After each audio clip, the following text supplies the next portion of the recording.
September 28th, 2021, at 8 a.m., I met this guy right here in front of me, Xavier Cole. Stand out, come up. He's our next speaker. He's going to motivate you. This guy's been through places where you guys have never seen before, and he's going to here to inspire you because you guys can do everything as well too. Xavier Cole, baby.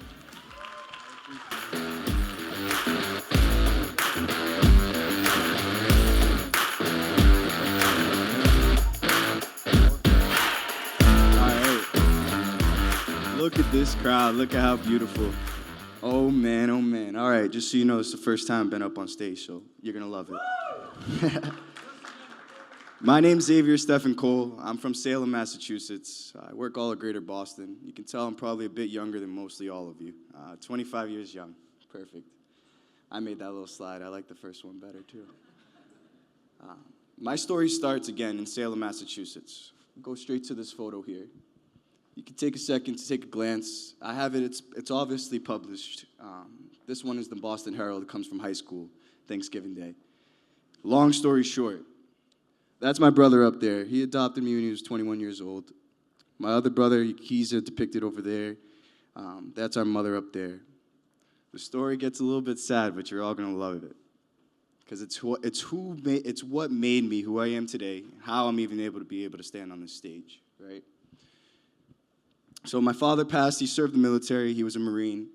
He served in the Persian Gulf War. When he came home, probably a decade after, I was a young kid. He had passed. He was sick. It was service-related. Shortly after that, running around all over Massachusetts, I ended up living with my mother. My mother ended up getting deported back to Portugal, right? It all happened so quick. Next thing I know, I'm in and out of foster care, and my brother right there with the Bill Russell jersey, he's a great man. There he is after work on a long, hard day to provide for our family.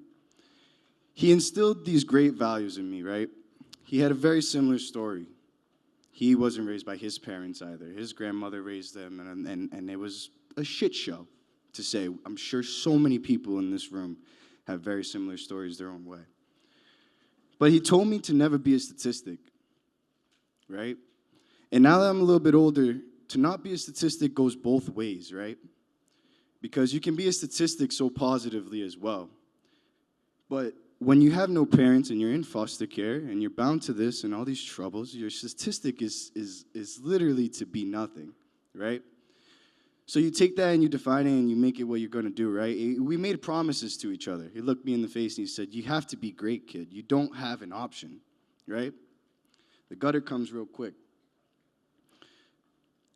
Salem High School was a great experience. I advise if any of you have never been to the North Shore of Massachusetts, please go take a little trip, whether it's for a vacation, whether it's to see some beautiful homes, whether it's to spend some time with me and connect. But I ended up at UConn. And it's funny, I want to share this because it's to go to follow your dreams, right? Especially, I had full rides to UMass. I had all these things, and college was always a dream of mine. But I said, it, right? I'm going to go wherever I want in the world, and I'm going to practice whatever I want. And I ended up at UConn. Here's another part of the story, right? You don't know where you're going to go, especially when you're trying to develop your career and your life, right? So I ended up there with the human development and family studies. That's what I was studying. I realized really quick I do not want to be a counselor. I love to help people. I love psychology. I love, understanding people and making a difference. But I looked into what was there, and I said, if I'm in college, I got to make money. I have to actually figure out, where I'm going to go and leave with someone that it produces income so that this is all worth it. And that's where I ended. UConn found the story so fascinating. They really appreciated everything I did. When I was there, you're sitting next to peers where they're all sent off by their parents, and what are they doing? They're literally just messing around, excuse my language. I'm pretty raw, as you can tell. But they're not doing what they're supposed to be doing, and every time I saw that, I took the advantage to go ahead and do that, right? That's how I ended up as president of the Real Estate Society. And that's another thing to say, is that these labels and some of your accomplishments still don't mean shit to anybody, right?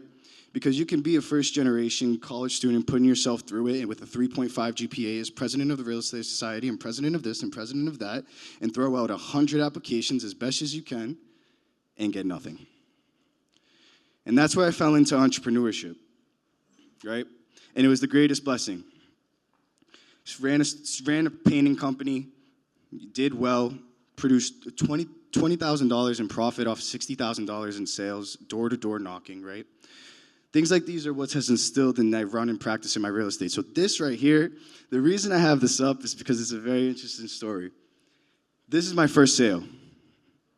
Now, that's not a house, and it's not a boat, but it is a houseboat, right?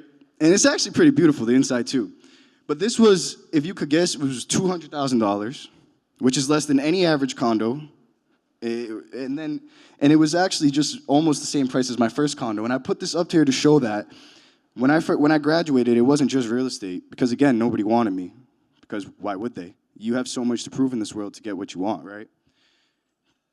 I did sales and I did rentals for a year. Luckily, I was fortunate enough that my cousin Emma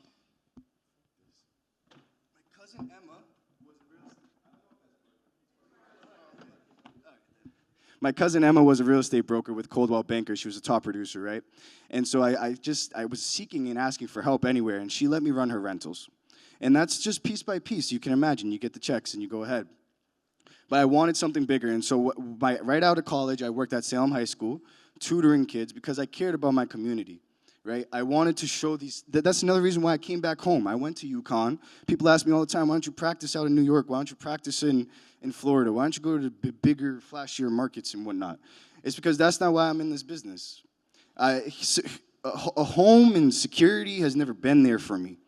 So you go ahead and flip that and make the difference with people, right? Anyways, it doesn't come quick, right? So you got to put in the grind, and that's what I did. After working 9 hours at the school, I stayed in the same desk for 5 hours and put in the work so that I could get a sale. Rental came. This houseboat came. Then I leveraged this houseboat, and I got a condo listing by the person who was interested in this houseboat. I listed the condo.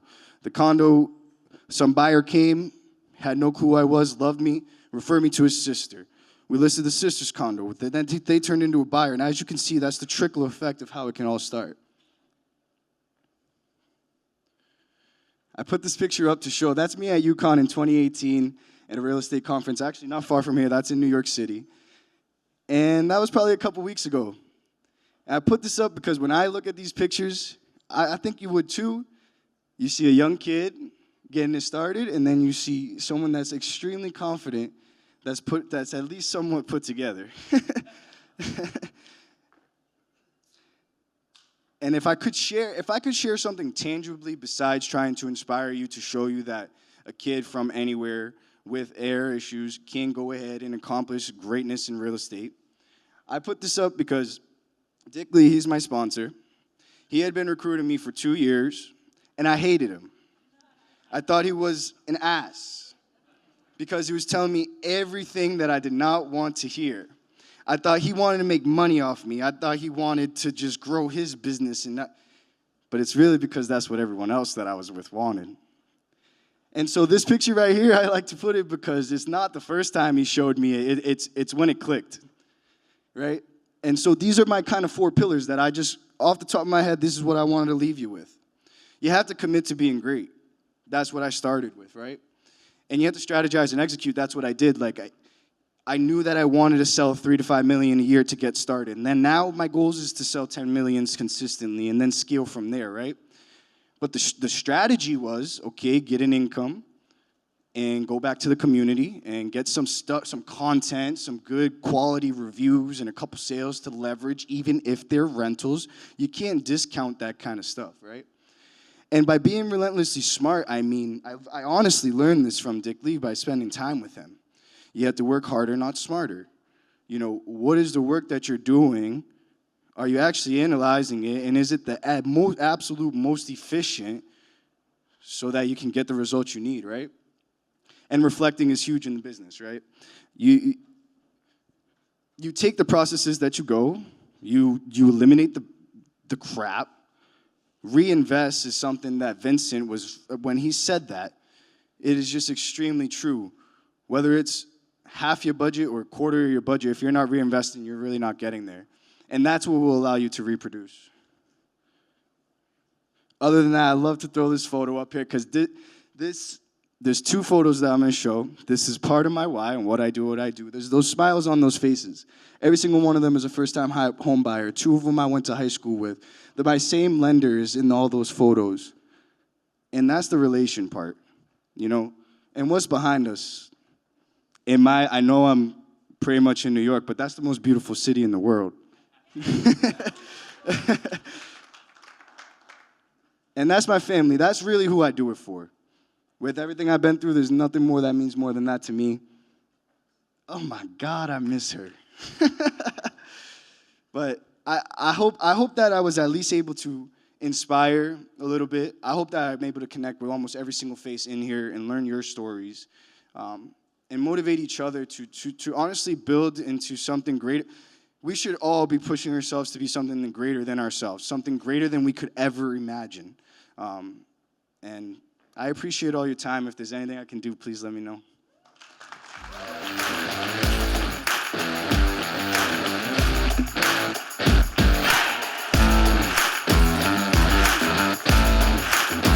All right, Xavier Cole.